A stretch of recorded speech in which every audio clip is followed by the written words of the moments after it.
Entumo ya Kasasiro agato mu Orurembo rwa Hoima eyonjire yabogaboga ejiremwe bya plastika ebisigarira by'ebyokurya nebirukurugombye obujanjabi nebitari kujunda hati ebiriyo nebitarakira omurugudo hamwe n'emifureje. Orukansara wa Hoima West Division Joshua Byencha omumwoli nagira ngo ekizibe ekinkirugerura ahabebembezi omu Orurembo abatari kubasa ati ashaba abeby'obushoborozi okubuganaho n'abantu babutosha okubashomesa ahabyenkwata ya Kasasiro. Kyonka obusobozi bw'okufuna sente tubuyina.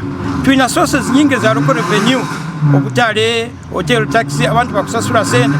Kyonka contracts zona tukayintuzihereza abanywani bayitu. Nanka kansagika muno, nankata munywani wange, nankata wa family, hata nyuma ya byona nibamalire sente mu bantu bundi bazire bakoiseze byabo obundi nokuleta batalesere. Yagaruka yashobora hamberambi eyi ahibarukushika Kasasiro omu Orurembo rwa Hoima City. Amwanya ogwa kibatisero aharukushoborango.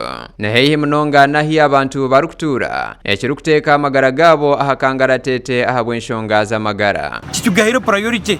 Ekintu tukakirura burora twa kintu kyaikaraho kitiyo busa kufayo atakare kahikire ebisasiro biri hantu wana tibina okugenda nahabwekyo we should have also taken interest kurambu manage plant yeti ya Kibati ekozerwe kitakozerwe ngwenda kusaba ninyesengereza abanyahoima City twetegereze mbu kumanaging ebisasiro buli bujunanzi wabwaitu twena kyongani tuwe kulemberwa abekulembezi bayitu. Sande Godfrey omubyasi omuhandikiwe byamakuru omukibine kya NRM habwa Hoima West Division nashaba abantu babutosho kubaba obujunanizibwa ari Kasasiro kugikwata kurungi omu makagabo arikworeka ngo kunagenjura nikimwe habizibu ebiresireki. Orubuga rwa Hoima City amazima gali orubuga rurukyafu baitu yita bakuru ikaramu yita tukuchafaza orubuga runo tukusaba buli muntu nakule mu rubuga runo buli muntu nakwenda kwikara ahantu aharungi kusaba yita abantu bakwikara mtu yonje orubuga runo habokuba tukikara muntu buleminga abasite tibakuyora bisasiro baitu kusanga omuntu kila muno abantu abayina amaduka abayine saluni jwe tukakwata omusajja aho bagenda bahiriza abantu siringi 10 nibapakira Kasasiro yono ku rugo majugabo nibagitwara abantu bagisensa omurugudo.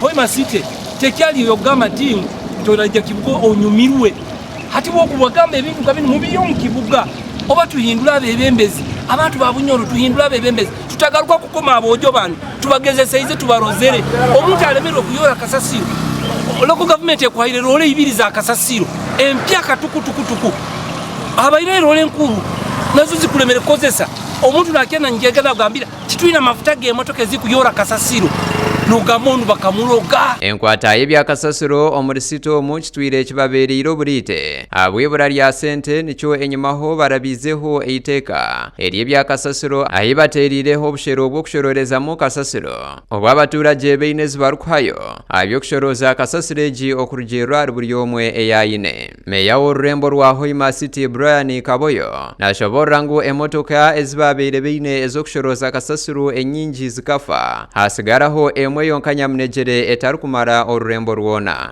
Hii twenka leadership ya City mpya to Kasasiro tugirwanisize mu City muno kuino haruho bondo tufuna challenge nkamo ono rundo sanga Kibati bwejura kandi government kere tusindikira sente okusindika Kasasiro go Kibati baitu mu plan yaitu ye mwaka guno gwensimbi tukateka mukuri itaka lyaka erindi ekaza 50 okurora ntingwe kyokusindika ekyo twakihawo abo tusangire kasanga Kibati ijwire kandi ataruho obwire bona butukora tubantusindika musindika. Yashobora ngunka bebembezi b'Orurembo bakiriyo nibashwijuma okureba enkora eyokushoroza Kasasiro ahari buri muntu okureba kwara kwate enshonga za Kasasiro ye. Nka citizens zindi zikusasuza tukyali mu stade ekyo yokurora nti tuketa abantu twabakaguza na sente zingaza bakucharginga uka citizen zone kumanaging Kasasiro aina kwa polluter should pay